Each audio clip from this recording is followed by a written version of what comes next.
How's it going, everyone? Welcome back to the channel. So on today's video, we have here a 7th generation Accord. So this will apply to every 03 to 07 Honda Accord.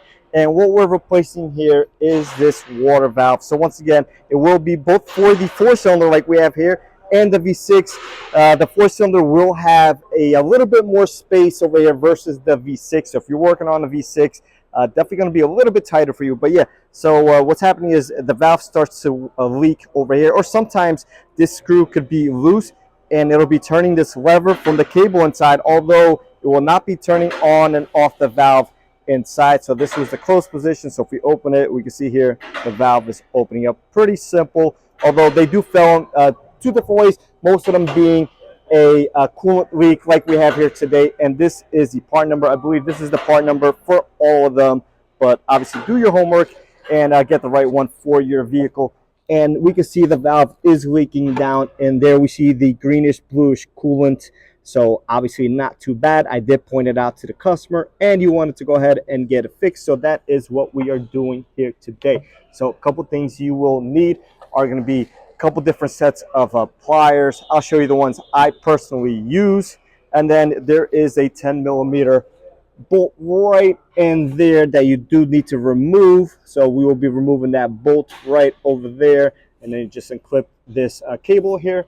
And then last but not least, a fresh gallon of coolant, or you can reuse the same one. I recommend obviously fresh gallon of coolant, which will have a coolant drip pan, and then a funnel like we are using that on that Civic right over there. And yes, I do have this tablet because I am diagnosing that Civic over there. So if you happen to see it, don't worry about it. That's just for me. You do not need that for this vehicle. So that being said, let's go ahead and get started.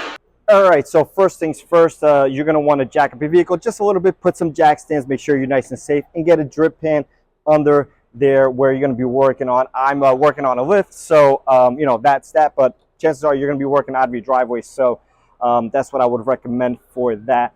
So after that's all said and done, you just pull this up right over here, and this will slide out. The cable will slide out of this lever here. Now, if this happens to be rusted, you may have some trouble. This one seems to be fairly okay, even at 199,000 miles. So just slides out. And then you'll notice some markings here. You're going to want to put this clip back on a new one in the same type of markings here, or as close as possible, to avoid having this cable binding when you adjust the heat and the temperature inside. So next thing I recommend, take either one of these pliers here. This is a snap-on, adjustable type of plier.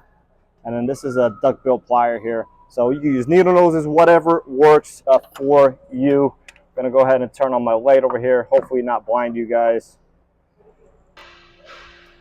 All right, so get these clamps here and turn it out of the way. Just slide it back. Make sure you're reusing these clamps. The worm clamps are no good, and try to put them back on the original markings. If you don't, chances are is you're going to create a new leak. So once the hoses are off, I'll kind of show you where to put them. You'll see them though, especially on an older vehicle like this. The markings are usually pretty obvious. And we're going to take our pliers here and the same thing, turn it kind of out of the way. After that's turned a little bit, take the pliers this way and just slide them back. And you can clearly see here the markings where you need to put your clamps back on. Again, if you don't, chances are you're going to create yourself a new leak. So then I open them up. Be careful not to rip these hoses here. Try to start, give them a little tug. If you rip them, then obviously you will be creating yourself a new issue and going to have to replace those hoses. Now, I like to leave that one there. Now I come here to the other side, kind of do the same type of gesture. And these are actually surprisingly moving very easily. And now I'm going to take this hose in my hand. Careful, it could be hot. This one car did cool off. So also put something on top of the engine to protect yourself from obviously getting burnt or anything like that. And wiggling this hose off. And some coolant will come out, which is normal. So you can see the markings here on the hose. So if you put the clamp somewhere else, again, you will create yourself a new issue. Smooth that hose out of the way there. Now, we're going to take our 10 here, with an extension, 1/4" drive. Normally, I would probably use an ear ratchet here, but for the sake of the video, I'm going to be using hand tools because chances are that's what you ladies and gentlemen will be using. And righty-tighty, lefty-loosey, so we will go left here or counterclockwise. If it's being stubborn, take a pick like this and work it inside. Careful not to poke through your hose, because then again, you'll be creating a new issue.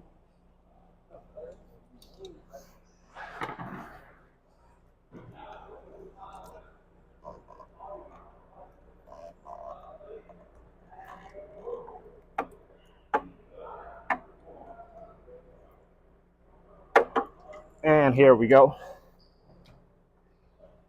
So we can clearly see our leak here. So once again, I'm going to go ahead and replace this with the new one. Get this vehicle back on the road. All right, now I recommend you lube this up either with some silicone spray, a little bit of WD-40, or even some coolant.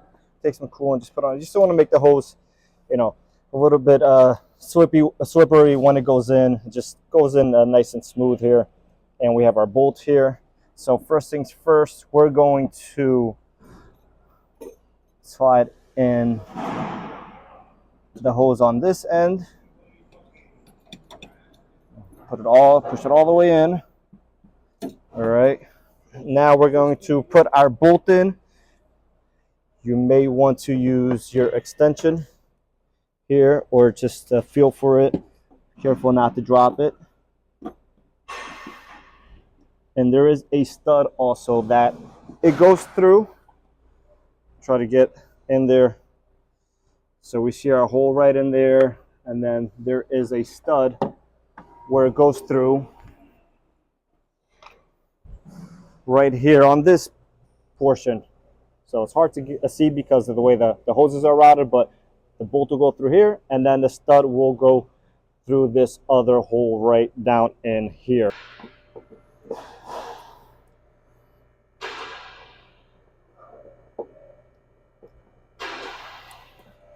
Once it's started, you can take your ratchet here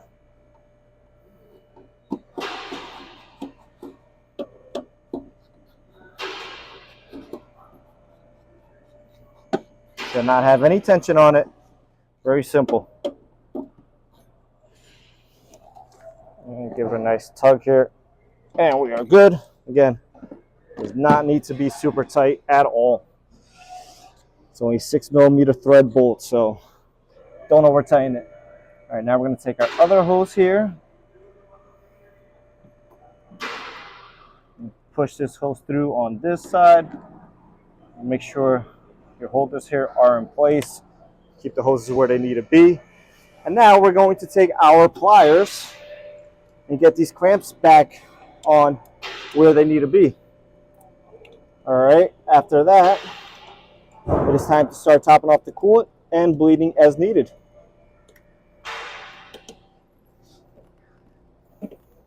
This part could be a little bit frustrating, especially when you're trying to put the hoses back where they originally were. So take your time, no rush, very simple job here. Put my flashlight around here so I can see. And there we go.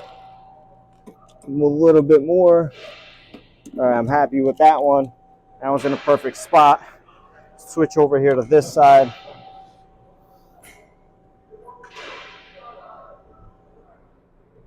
All right, bring this clamp up, kind of where it needs to be, and then we're gonna rotate it. All right.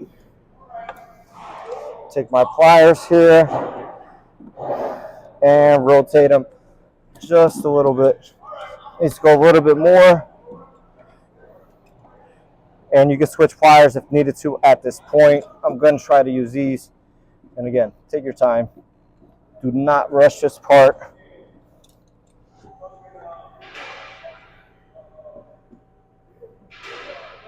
And we can see here it going into place, hopefully.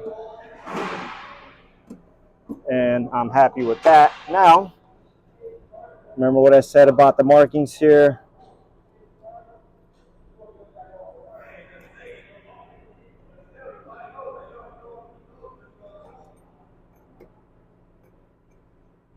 Slide this over shaft here, and then a couple ways to do this too. You could either set it to all the way to one side or the other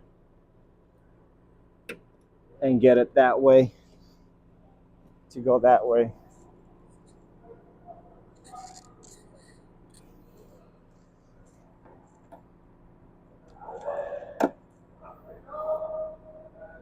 And just matching up my markings here. All right, and I am happy with that. So valve is fully installed here. Clamps are where they need to be. Cable is as close as it's going to be, and the other clamp is in as well. So time to add some coolant. So make sure you open this with a rag or when the vehicle is cold. And we did some coolant, so it will be low. Now we are going to transfer that funnel on that Civic over here, and you're going to wait until the fans cycle twice. Now, it's very important that you do turn on the heat inside, turn off the AC compressor, turn on the heat, and make sure that the coolant is flowing through the heater core and we're getting all the air pockets out. And you're going to do this until the fans cycle twice. It's also a good time to check that both your cooling fans are working and they're pushing air in that direction. So if they're pulling air, it's not doing any good. When you're driving, it's going to be forcing the natural air. It's going to be fighting the natural air, excuse me. And, you know, you could have some issues. We see that a lot with aftermarket fans, just basically turning the wrong way. So, again, cycle twice the fans, both of them, and they're pushing air from the front of the vehicle to the back of the vehicle. So, that being said, hopefully this video did help somebody out there, and I'll catch everyone on the next one.